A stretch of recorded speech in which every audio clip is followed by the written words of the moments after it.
amigos, qué gusto que nos acompañen. Si bien el año pasado la industria de la vivienda también tuvo problemas por el impacto de la pandemia, el golpe no fue tan severo como se esperaba. La colocación cayó 1.8%, dado las enormes necesidades que hay.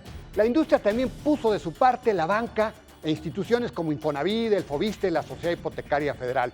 Obvio, no todos los segmentos salieron intocados igual y no todas las regiones. Si bien este 2021 no será el mejor año, se cree que el negocio podrá mantener su resiliencia. Esta noche nos va a acompañar, estará con nosotros Gonzalo Méndez Dávalos. Él es el presidente de la Cámara Nacional de la Vivienda.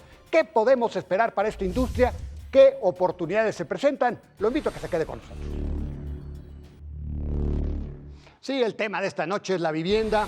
Un rubro que reaccionó, se comportó mejor en el 2020 de lo que se esperaba, aún así números negativos, pero bastante resiliencia. ¿Qué podemos esperar para este 2021? Bueno, pues ya está con nosotros Gonzalo Méndez Dávalos, él es el presidente de la Canadevi, la Cámara de la Industria de la Vivienda. Gonzalo, muchas gracias por la oportunidad, como siempre, un verdadero placer.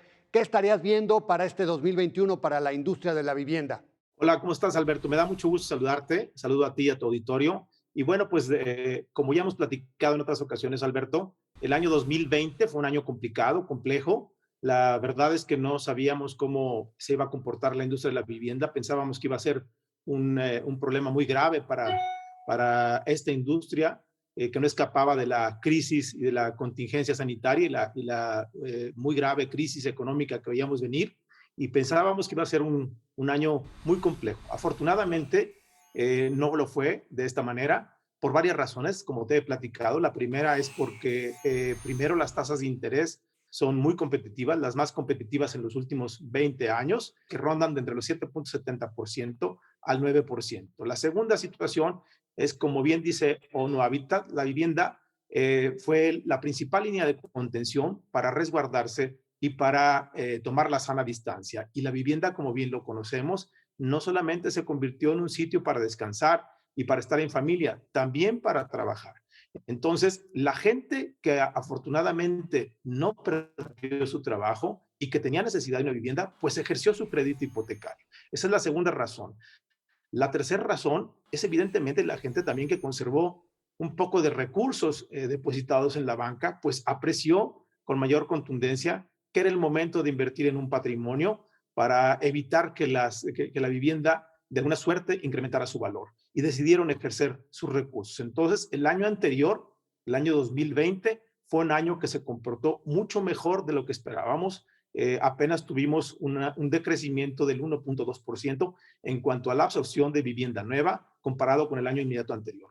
Ahora bien, la pregunta que me haces, ¿qué esperamos para este 2021? Pues mira, primero tenemos el temor que la economía se comporte de una manera donde no haya más pérdida de empleos y si el ritmo de la economía va bien, pues entonces tendremos un año también donde la gente siga ponderando el adquirir un patrimonio, el comprar una vivienda y pensaríamos que estaríamos un 3 o un 4% arriba de lo que alcanzamos el año de 2020. Entonces, esta industria seguirá comportándose como una industria resiliente que genere empleos y que genere bienestar y dinamismo económico, Alberto. Gonzalo, ¿y qué tipo de vivienda es la que se ha desplazado preferentemente en este entorno con la pandemia, con la crisis? Mira, Alberto, la vivienda que se ha comportado de mejor manera es la vivienda tradicional, que va desde los 500,000 pesos, pasando por la vivienda media, media residencial, que va entre los 800, 1.200.000 hasta 2 millones de pesos. Esta vivienda ha tenido un excelente comportamiento en todo el país y es la que ha soportado el crecimiento que hemos tenido durante el año inmediato anterior y en este mismo año también, Alberto. La vivienda de interés social es así, no le ha ido muy bien, ¿verdad, Gonzalo? Esa le ha ido muy mal, Alberto. Desafortunadamente, esa vivienda no hemos podido superar las condiciones en las cuales debemos entregar. No ha habido los mecanismos financieros adecuados para que se ajuste la capacidad de crédito de los derechohabientes con la oferta de vivienda que tiene el país. Desafortunadamente no hemos sido capaces de generar la oferta suficiente para poder llegarle a este mercado. Hay que trabajar mucho en esto. Gonzalo, y entiendo que también pues, el crecimiento de la vivienda no ha sido parejo. Hay algunas zonas que le ha ido mejor que otras. ¿Cómo está esa situación? Porque, digamos, esto también no es una muy buena señal y representa obstáculos, ¿verdad? Para pues, el crecimiento más parejo de la vivienda en todo el país, ¿verdad? Así es, Alberto. Fíjate que se ha comportado de manera muy diferente. Yo te diría que los estados del norte del país, esos están con un crecimiento muy atractivo, con un impulso en esta industria de manera sobresaliente. Inclusive cumplieron sus objetivos por encima de sus pronósticos prepandémicos, como son estados como Nuevo León, como Chihuahua, como Tamaulipas. Son estados que les fue muy bien, como Sonora, estados también donde es el corredor del centro occidente, desde Jalisco, pasando por Guanajuato, Aguascalientes, Querétaro, se han comportado muy bien. También van un 2, un 3% arriba de sus pronósticos prepandémicos. Estos estados son los que han soportado el crecimiento de la industria de la vivienda. También estados como Michoacán, Veracruz, Puebla, estos estados salieron más o menos en línea con lo que habían previsto previo a la pandemia, pero estados muy mal, desafortunadamente son los estados que su actividad preponderante es el turismo, como es Quintana Roo, la Riviera Maya. Estos traen una caída pues de alrededor del 50%. Entonces esto hace pues que la industria de la vivienda no haya tenido un comportamiento superior a lo que habíamos previsto previo a la pandemia. Como te lo mencionaba, alcanzamos un decrecimiento del 1%, pero sí ahí hay un desbalance. Los estados del sur-sureste, pues mal, desafortunadamente. Así es que debemos trabajar mucho para que, como bien lo dices, haya un ponderado que todos los estados pudieran estar en una actividad similar.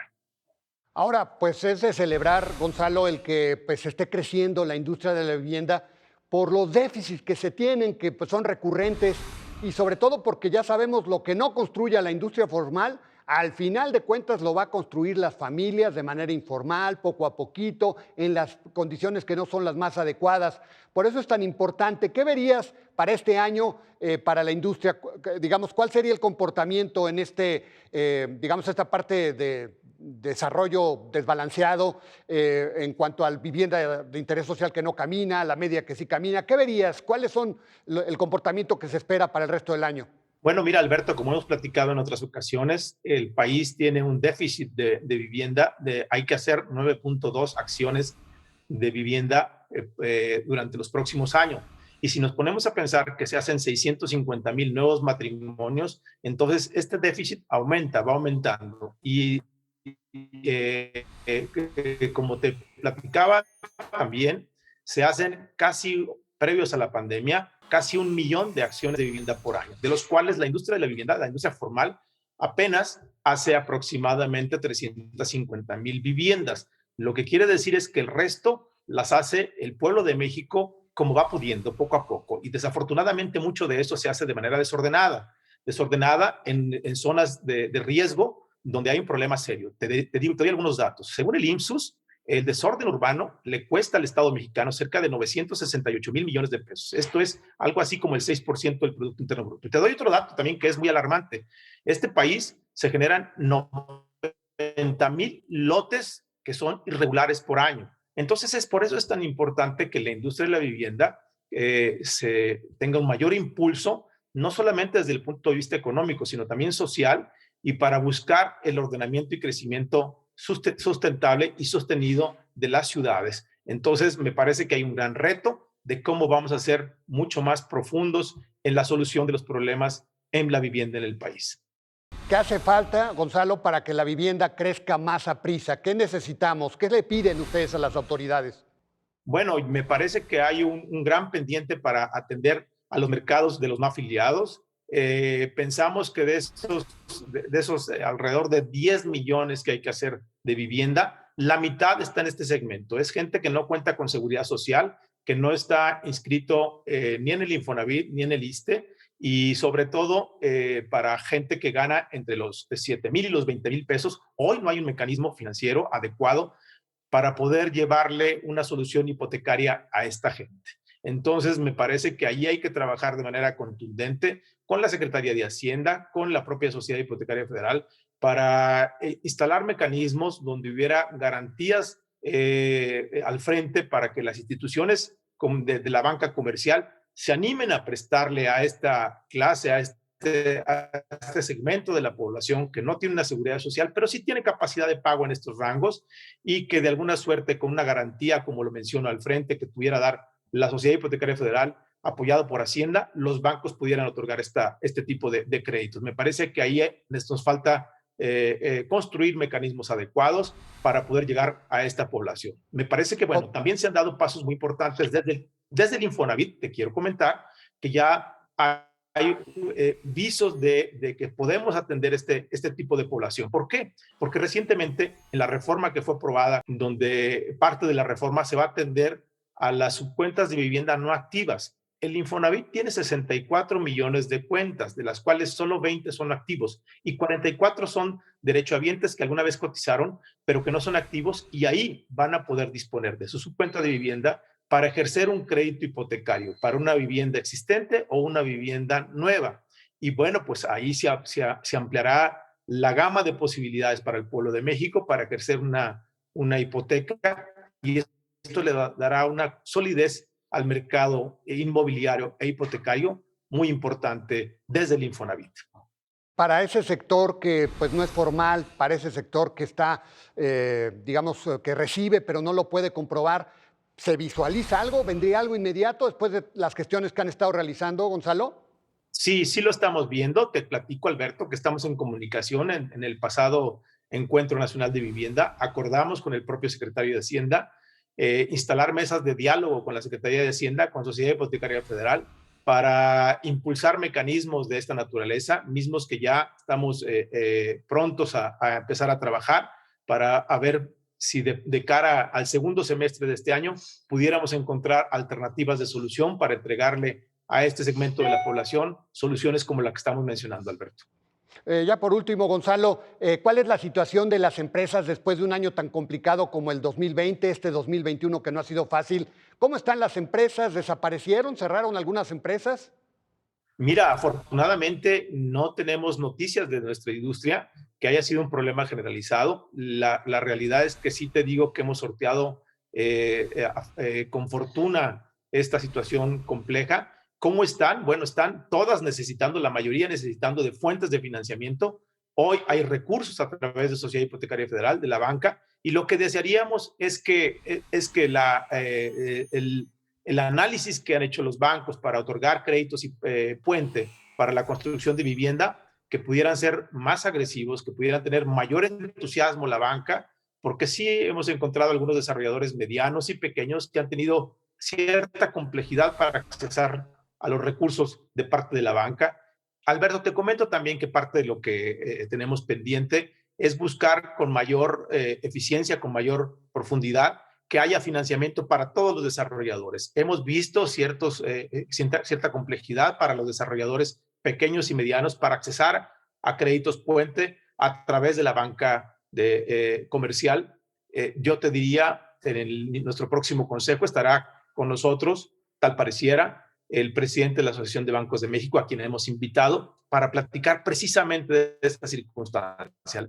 Quiero decirte que nuestra industria es una industria que necesita cantidades muy importantes de recursos, y esta la conseguimos a través de Sociedad Hipotecaria Federal o de la banca para poder tener nuestra actividad industrial y poder generar a estos créditos que nos permiten construir la vivienda de los mexicanos. Bueno, pues Gonzalo, muchísimas gracias. Te agradezco mucho el que nos has permitido platicar esta noche acerca de un tema tan importante, el tema de la vivienda. Muchas gracias, Gonzalo. Gracias a ti, Alberto. Te mando un abrazo. La vivienda es importantísima desde el punto de vista social. Todos necesitamos un techo. Hay un enorme déficit y qué mejor que se cubra con la vivienda formal bien construida. Además, dicha industria es relevante en lo económico, aporta el 6% del PIB, genera 2.5 millones de empleos y mueve 37 de 42 ramas. Así que es muy bueno que gradualmente recupere su paso. Lo invito a la próxima semana, aquí a la misma hora, con más nombres, nombres y nombres. Hasta la próxima.